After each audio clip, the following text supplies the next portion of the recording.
মধ্যরাতে হঠাৎ চোখ খুলে গেলে আল্লাহ তাআলার দুইটি নাম পড়ুন, তারপরে ফলাফল দেখবেন আপনি নিজে অবাক হয়ে যাবেন। মধ্যরাত, এই রাতটা হচ্ছে রাতের শেষ অংশে যদি আপনার চোখ খুলে যায় তাহলে মনে করবেন আল্লাহ তাআলা আপনাকে সফলতার দ্বার প্রান্তে পৌঁছে দেওয়ার জন্য আপনার চোখটাকে খুলে দিয়েছেন। কিন্তু দুঃখজনক হলেও সত্য, আমরা অনেকেই রাতের বেলা হঠাৎ করে চোখ খুলে গেলে অথবা ঘুম ভেঙে গেলে কিন্তু আমরা আল্লাহকে স্মরণ করি না। এই সময়টা হচ্ছে সবচেয়ে গুরুত্বপূর্ণ সময়।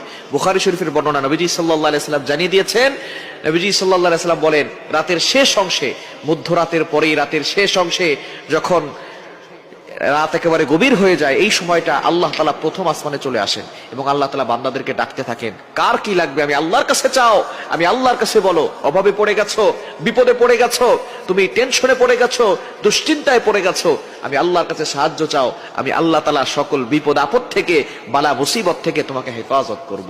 সুতরাং আল্লাহ নিজে এসে ওই সময় বান্দাদেরকে ডাকতে থাকেন। মুয়াজ্জিন 5 বার প্রতিদিন মানুষকে ডাকে, হাইয়া আলাস সালাহ, হাইয়া আলাল ফালাহ, কাম টু দা সাকসেস, সফলতার দিকে আসো, কল্যাণের দিকে আসো। কিন্তু একটা সময় এমন আছে যেই সময় আল্লাহ নিজে বান্দাদেরকে ডাকতে থাকেন।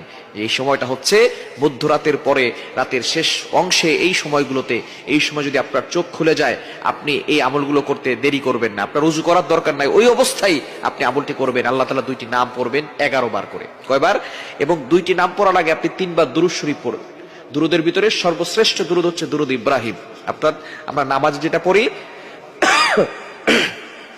এই দুরূদটি বেশি বেশি পড়ার চেষ্টা করবেন। আল্লাহুম্মা সাল্লি আলা মুহাম্মদ ওয়া আলা আলি মুহাম্মদ কামা সাল্লাইতা আলা ইব্রাহিম ওয়া আলা আলি ইব্রাহিম ইন্নাকা হামিদুম মাজিদ। আল্লাহুম্মা বারিক আলা মুহাম্মদ ওয়া আলা আলি মুহাম্মদ কামা বারাকতা আলা ইব্রাহিম ওয়া আলা আলি ইব্রাহিম ইন্নাকা হামিদুম মাজিদ। এটা আপনি 3 বার পড়বেন। আর যদি এটা একটু বেশি কষ্ট হয়ে যায় তাহলে সাল্লাল্লাহু আলাইহি ওয়াসাল্লাম, সাল্লাল্লাহু আলাইহি ওয়াসাল্লাম, সাল্লাল্লাহু আলাইহি ওয়াসাল্লাম, এটা 3 বার পড়বেন। এরপর আল্লাহ তাআলার দুইটি গুণবাচক নাম পড়বেন। আল ওয়াহ্হাবু, এটা পড়বেন 11 বার। আর হচ্ছে ইয়া ফাত্তাহু, এটা পড়বেন 11 বার। এই দুইটি নাম পড়ে আপনি আল্লাহর কাছে দোয়া করবেন, দেখবেন আল্লাহ তাআলা আপনার সকল চাওয়া পাওয়াগুলো কবুল করবেন, আপনার নেক আশাগুলো আল্লাহ তাআলা কবুল করবেন।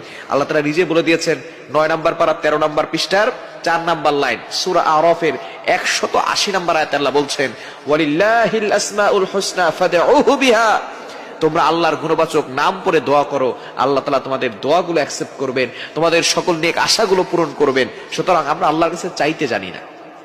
আমরা এই রাতের শেষ অংশে, মধ্যরাতের পরে যদি হঠাৎ করে আপনার চোখ খুলে যায়, আপনি আল্লাহর কাছে দোয়া করবেন, দেখবেন আল্লাহ তাআলা আপনার সকল চাওয়া পাওয়া গুলো কবুল করবেন, বিপদ থেকে আল্লাহ হেফাজত করবেন। আল্লাহ তাআলা যদি কাউকে দেন তাহলে তার আর কোনো টেনশন থাকে না। দুনিয়ার রাজা বাদশা যদি